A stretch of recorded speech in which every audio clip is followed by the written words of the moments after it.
ஒரு யங்ஸ்டருக்கு ஒரே ஒரு விதை இருக்கு, சிங்கிள் டெஸ்டிஸ். அப்படி இருந்தாலும் அவருக்கு செக்ஸில் ஆர்வம் இருக்கு, அடிக்கடி சுயம்பம் பண்ணுறாரு, மாஸ்டர்பேஷன்.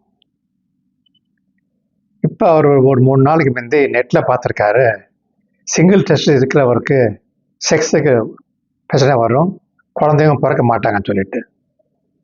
இது எந்த அளவுக்கு உண்மை டாக்டர்னு கேட்குறாரு.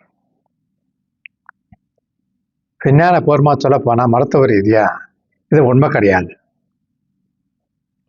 இந்த மாதிரி நெட்டில் பார்த்து நெட்டு தான் கடவுள் நினச்சிக்கிட்டு அது இருக்கிறதெல்லாம் உண்மையை நினைக்கிறீங்க பாரு, அங்கே தான் நீங்கள் பண்ணுற தப்பு. அதுதான் டேமேஜ் பண்ண போகுது. எப்போயாவது உங்களுக்கு ஒரு பிரச்சனை வந்தது, சந்தேகம் இருந்தால் போய் உங்கள் டாக்டரை கன்சல்ட் பண்ணுங்க. ஸோ இந்த விஷயத்தை பற்றி இன்னும் கொஞ்சம் தெளிவாக தெரிஞ்சுக்கணும். நெட்டில் வர்றதோ சோஷியல் மீடியாவில் வர்றதோ இதெல்லாம் உண்மையை நினைக்காதீங்க. இல்லை 60 to 70% வந்து உண்மை இல்லாதது தான். வெறும் தெரியாதவங்க போட்டுக்கிறாங்க, ரீல்ஸ் போடுறாங்க, மருத்துவ அட்வைஸ் கொடுக்குறாங்க. எந்த விதமான ஒரு ட்ரைனிங் இல்லாமல், படிப்பு இல்லாமல், எக்ஸ்பீரியன்ஸ் எல்லாம் பண்ணுறாங்க. அதெல்லாம் நீங்கள் நம்புனீங்கன்னா உங்களுக்கு தான் பிரச்சனையில முடியும், புரிஞ்சுக்கோங்க. ஆகையினால என்னுடைய அட்வைஸ் என்னன்னா, அதை வச்சு எப்பவுமே பயப்படாதீங்க, சந்தேகப்படாதீங்க. அப்படி ஒரு சந்தேகம் டவுட் வந்ததுன்னா ஒரு படித்த டாக்டர், மறுபடி படித்த டாக்டரை போய் கன்சல்ட் பண்ணுங்க, உங்களுக்கு கரெக்ட் இன்ஃபர்மேஷன் கிடைக்கும். சரி, இப்போ வரலாம். இப்போ ஒரு விதை தான் இருக்குன்னு சொல்கிறீங்க, இது பிறப்புலேருந்தே இல்லையா, இல்லை ஆப்ரேஷன் பண்ணி எடுத்துட்டாங்களா, நீங்கள் சொல்லலை நீங்கள். ரைட். பொதுவாக என்ன ஆகும்னா, ஒரு குழந்தை பிறக்கிறப்போ, தாய் கர்ப்பத்தில் இருக்கிறப்போ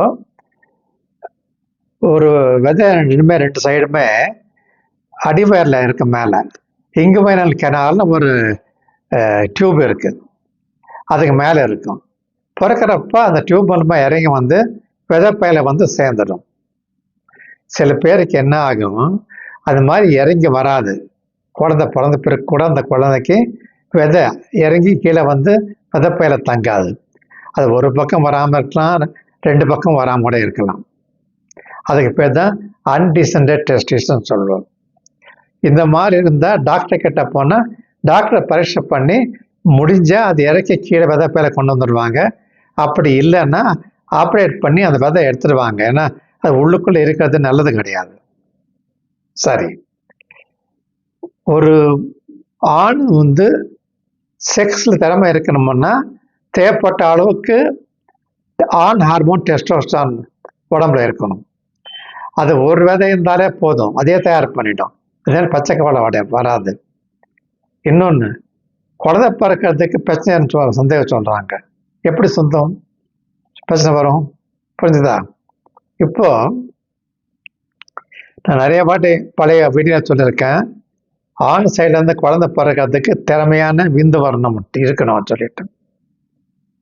சில பேருக்கு 2 விதையும் கீழே இருந்தால் கூட அவங்க விந்துல வந்து உயிரணுக்கள் எல்லாம் போகலாம்.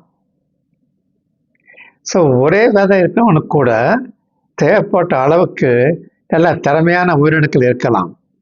ஸோ அதனால ஒரு விதை இருந்தால் தான் குழந்தை பிறக்கிறதுக்கு வாய்ப்பு இருக்குது, அப்படி இல்லைன்னா குழந்தை பிறக்காதுன்னு சொல்ல முடியாது.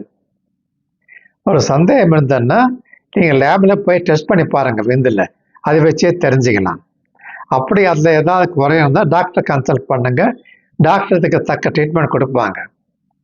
அதே மாதிரி செக்ஸில் உங்களுக்கு சந்தேகம் இருந்ததுன்னா லேபில் உங்கள் ஆண் ஹார்மோன் டெஸ்டோஸ்டரான் லெவல் எப்படின்னு தெரிஞ்சு செக் பண்ணிங்கன்னா தெரிஞ்சிடும். யூஸ்வலாக அது நார்மல் தான் இருக்கும். அப்படி அது ஏதாவது குறை இருந்ததுன்னா உங்கள் டாக்டர் உங்களுக்கு என்ன மாதிரி ட்ரீட்மெண்ட் தேவைப்படுதோ டெஸ்டோஸ்டரான் ஹார்மோன் கொடுப்பாங்க.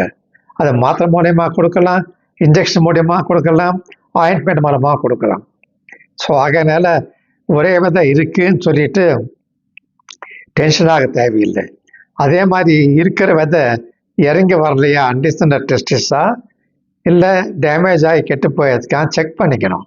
அதுக்கு மொத்தத்தில் பெஸ்ட்டு என்னன்னா டாக்டரை போய் நேர்முகமாக கன்சல்ட் பண்ணுங்க.